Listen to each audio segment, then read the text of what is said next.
අයිබෝන් දුවේ පුතේ O level exam එකේ කුඩා පොදු ගුණාකාරයෙන් අහන ගැටලුව ටක් ගාලා විසඳන්නේ කොහොමද කියලා මේ වීඩියෝ එකෙන් කතා කරනවා. එහෙනම් මුලින්ම අපි බලමු මේ වගේ ගැටලුවකට කොහොමද උත්තර ලියන්න ඕන කියලා. හරි. අපිට මෙන්න මේ වගේ ප්‍රකාශන තුනක් දීලා කියනවා මේකේ කුඩා පොදු ගුණාකාරය හොයන්න කියලා. අපේ ප්‍රශ්නේ තමයි මෙන්න මේ ප්‍රකාශනයේ කුඩා පොදු ගුණාකාරය සොයන්න.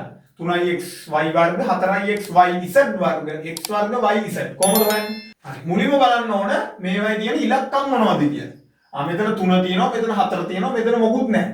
එහෙනම් බලන්න ඕනේ වැඩිම ඉලක්කම කීයද? වැඩිම ඉලක්කම කීයද? මෙතන 3යි මෙතන 4යි. 4 තමයි වැඩිම ඉලක්කම.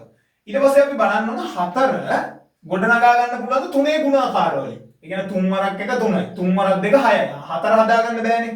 එහෙනම් අපි 4 දෙවෙනි ගුණාකාරයට 4 වරක් 2 8යි. 8 හදා ගන්න පුළුවන් 3 ගුණාකාර වලින් බෑ. 8 හදා ගන්න බෑ. 3 ගුණාකාර වලින් බෑනේ. 3 වරක් 2යි. 3 වරක් 3 9යි. 8 හදන්න බෑ. එහෙනම් අපි 4 ඊළඟ ගුණාකාරයට යනවා. 4 ඊළඟේ කීයද? 4 අතර 12යි. 12. 4 ඊළඟ ගුණාකාරය 12. 12 හදන්න පුළුවන්ද 3 ගුණාකාර වලින්? 3 වරක් 1 3යි, 3 වරක් 2 6යි, 3 වරක් 3 9යි, 3 වරක් 4 12. අන්න පුළුවන්. 3 ගුණාකාර වලින් 12 හදන්න පුළුවන්. එහෙනම් 12 ලිව්වා. right. 12 තමයි අපි නම්බර්ස් වලින් ගන්න මෙතන. ඔන්න 12 ලිව්වා. ඊළඟට අපි බලනවා x පද. මේක තියෙනවා x පද.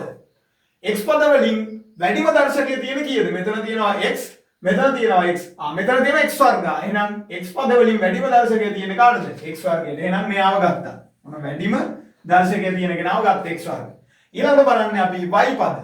y ඉන්නවා මෙතන. මෙතන y වර්ග තියෙනවා. y තියෙනවා. මෙතනත් y තියෙනවා. එහෙනම් y පද වලින් වැඩිම කෙනා y වර්ග. ලොකුම කෙනා y වර්ග. ලොකුම කෙනා ගත්තා. දර්ශකයේ ලොකුම කෙනා ගත්තා.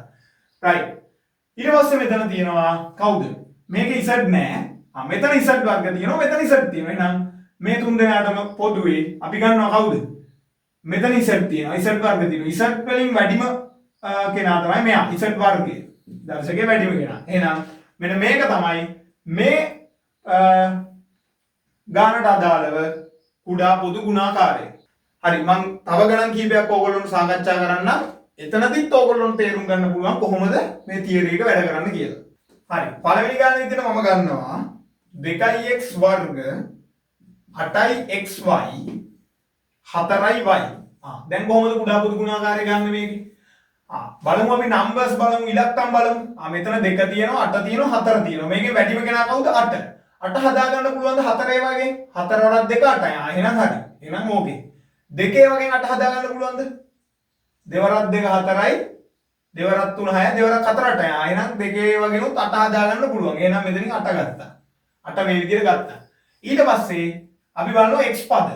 x පද වලින් x වල වැඩිම කවුද ඉන්නේ මෙතන? මෙතන x වර්ග ඉන්නවා, x ඉන්නවා, මෙතන x කෙනෙක් නැහැ. වැඩිම කෙනා තමයි x වර්ග. වැඩිම දර්ශකයේ තියෙන්නේ x වර්ගය. එහෙනම් x වර්ගය ගත්තා.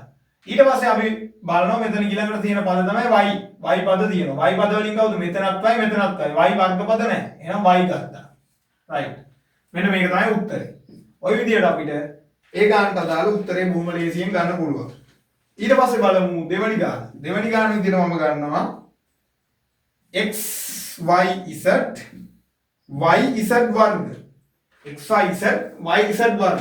දැන් බලන්න මෙතන මේකේ මොකුත් මේ ඉලක්කම් නැහැ අපිට. ඉලක්කම් මොකුත් නැහැ. බීජීය පද තමයි තියෙන්නේ. එහෙනම් කොහොමද ගන්නෙ? මෙතනින් තියෙනවා x පද. x පද මේකේ නැහැ මේක තියෙනවා. එහෙනම් මෙතනින් අපිට x පදයක් ගන්න වෙනවා. x වල වැඩිම කෙනා x මනේ. ඊට පස්සේ y ගමු. මෙතනත් y මෙතනත් y. එහෙනම් එතනිනුත් y ගත්තා. z ගෙන් කවුද වැඩි?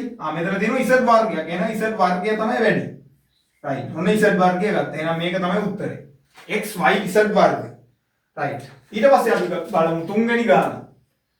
තුන්වෙනි ගාන විදියට මම ගන්නේ 3x y වර්ග 9යි x වර්ග.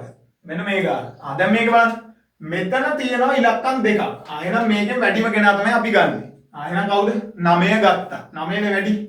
9 ගත්තා. 9 අරගෙන මදි. 9 බලන්න ඕන 3 පාවිච්චි කරලා 9 හදන්න පුළුවන්ද කියලා. 3 ගුණාකාරයි. 3 වරක් 1 3යි. 3 වරක් 2 6යි. 3 වරක් 3 9යි. 9 හදා ගන්න පුළුවන්. එහෙනම් 9 ගත්තා. 9 අපිට ගන්න පුළුවන්. right.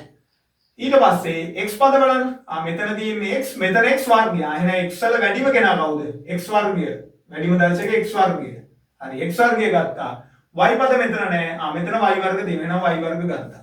ඔන්න ඔක තමයි උත්තරේ. කුඩා පොදු ගුණාකාරය. ඉතින් මේ විදිහටම තමයි ඕගොල්ලෝගේ පාස් පේපර් ගණනුත් තියෙන්නේ. මේ ස්ට්‍රක්චර් එක මේ විදිහටමයි යන්නේ පාස් පේපර්ස් වල.